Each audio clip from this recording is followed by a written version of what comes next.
Rasulullah. Sekujur tubuh yang mulia dari baginda Nabi sudah mulai terasa dingin. Tangannya pun sudah melemas. Jibril masih nampak tak kuasa dan tetap memalingkan wajahnya dari Rasulullah. Sementara malaikat Israel secara perlahan terus menarik ruh sang Nabi yang sudah sampai ke dada. Terdengarlah Rasulullah berkata lirih, "Ummati," yang artinya umatku. Mengulang kata itu hingga 3 kali. Dan setelah itu Nabi terkulai dalam dekapan Aisyah. Tak lama pecahlah tangis Aisyah memenuhi ruangan. Sang Nabi pun wafat di usia 63 tahun pada waktu duha hari Senin 12 Rabiul Awal tahun ke-11 Hijriah atau 8 Juni 632 Masehi. Kabar wafatnya baginda Nabi cepat sekali beredar dan kota Madinah pun banjir oleh air mata.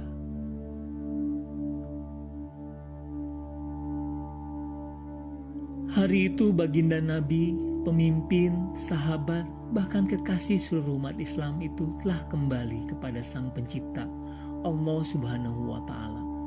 Bagi kalangan kafir dan musuh-musuh Islam, tentulah mereka menyambut gembira dengan kabar wafatnya Rasulullah. Namun, bagi kalangan Muslim, kabar itu menjadi duka dan kesedihan yang teramat dalam. Tidak sedikit yang tidak percaya dengan wafatnya Rasulullah, termasuk sahabat Umar bin Khattab radhiyallahu anhu. Berkali-kali dia meyakinkan dirinya, ia gusar bukan kepala dengan berita tersebut. Apalagi ketika ternyata orang-orang kafir dan orang-orang munafik mengolok-olok peristiwa wafatnya sang Nabi. Di tengah kemarahan dan kedongkolannya serta ketidakpercayaannya, Umar menghunuskan pedang.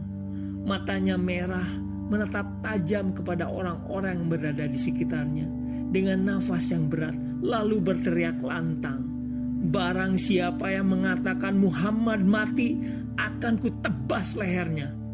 Sentaknya, "Demi Allah, Rasulullah hanya sedang pergi, seperti perginya Musa selama 40 hari untuk menemui Tuhannya, lalu kembali. Jadi jangan ada yang mengatakan bahwa Rasulullah mati."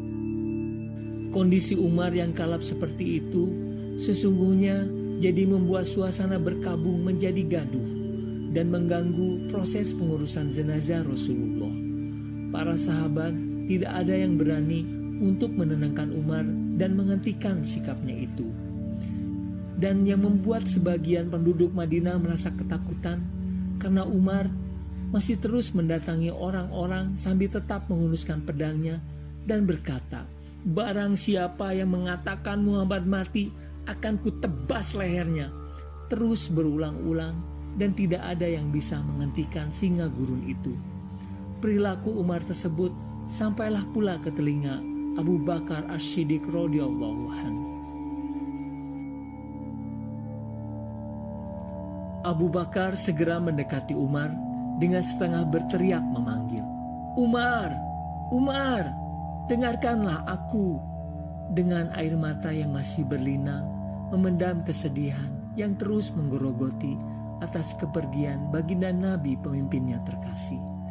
Abu Bakar kemudian berkata lagi, "Wahai manusia, barang siapa yang menyembah Muhammad, ketahuilah sesungguhnya Muhammad telah mati.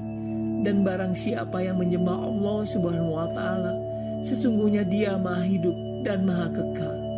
Lalu kemudian Abu Bakar membacakan surat Ali Imran ayat ke-144 dengan air mata yang masih berlinang. وَمَا مُحَمَّدٌ إِلَّا رَسُولٌ قَدْ خَلَتْ مِنْ قَبْلِهِ الرُّسُلُ أَفَإِنْ مَاتَ أَوْ قُتِلَ انقَلَبْتُمْ عَلَى أَعْقَابِكُمْ وَمَنْ يَنقَلِبْ عَلَى عَقِبَيْهِ فَلَنْ يَضُرَّ اللَّهَ شَيْئًا وَسَيَجْزِي اللَّهُ الشَّاكِرِينَ. Yang artinya, Muhammad itu tidak lain hanyalah seorang Rasul. Sungguh telah berlalu sebelumnya beberapa orang Rasul.